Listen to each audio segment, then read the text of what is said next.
നമസ്കാരം. ജാതക കഥകളിലെ 16ാമത്തെ കഥ, പെൺസിംഹത്തെ പ്രേമിച്ച കുറുക്കൻ.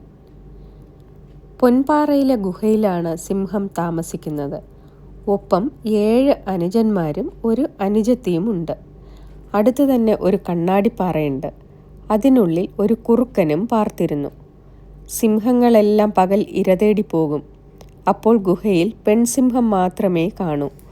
ഒരു ദിവസം കുറുക്കൻ പതുങ്ങി സിംഹത്തിൻ്റെ ഗുഹയ്ക്കടുത്തെത്തി. ആണുങ്ങളാരുമില്ലെന്ന് കണ്ടപ്പോൾ പെണ്ണിനോട് അടുത്തുകൂടി. കുറേ കൊച്ചു വർത്തമാനം പറഞ്ഞു. പിന്നെ തിരിച്ചു പോന്നു.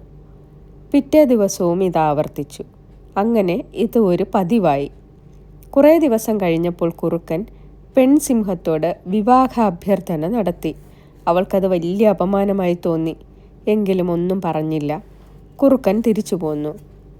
സിംഹമായ തന്നോട് വെറുമൊരു കുറുക്കൻ വിവാഹം കഴിക്കണമെന്ന് പറഞ്ഞത് ഓർത്തപ്പോൾ അവൾക്ക് ദുഃഖവും കോപവും തോന്നി. അപ്പോഴേക്കും ആങ്ങളമാർ വേട്ട കഴിഞ്ഞ് ഇറച്ചിയുമായി വന്നു. അവർ ഇറച്ചി കൊടുത്തിട്ടും അവൾ അനങ്ങിയില്ല, ഒന്നും പറഞ്ഞുമില്ല. കാര്യമറിയാതെ ആങ്ങളമാർ കുഴങ്ങി. വീണ്ടും ചോദിച്ചപ്പോൾ അവൾ കുറുക്കൻ്റെ ധിക്കാരം അറിയിച്ചു. അവനെവിടെ? ആങ്ങളമാർ ചോദിച്ചു.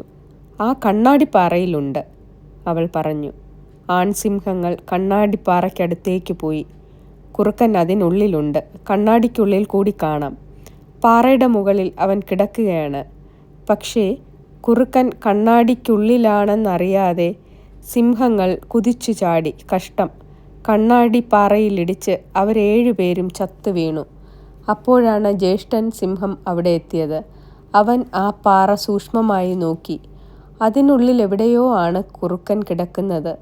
പുറത്തുനിന്ന് നോക്കിയാൽ പാറയ്ക്ക് മുകളിലാണെന്ന് തോന്നും. അത് മനസ്സിലാക്കിയ സിംഹത്തിന് അനുജന്മാരുടെ വിഡ്ഢിത്തത്തിൽ ദുഃഖം തോന്നി. അവൻ പെങ്ങളോട് പറഞ്ഞു, പെങ്ങളെ, ആ കണ്ണാടിയിലൂടെ കാണുന്നത് സത്യമല്ല. കുറുക്കൻ ഉള്ളിലെവിടെയോ ആണ് കിടക്കുന്നത്. കണ്ണാടിയിലൂടെ നോക്കുമ്പോൾ അവൻ പാറയുടെ മുകളിൽ കിടക്കുന്നതായി തോന്നും. അവൻ ചതിയനാണ്. അവൻ്റെ വീടും ചതിക്കുണ്ടാണ്. സിംഹം നേരെ ആ ഗുഹയുടെ വാതിൽക്കലെത്തി ശക്തമായി ഒന്ന് ഗർജിച്ചു. ആ സിംഹഗർജനം കേട്ടപ്പോഴേ കുറുക്കൻ പേടിച്ച് ചത്തുവീണു. നന്ദി.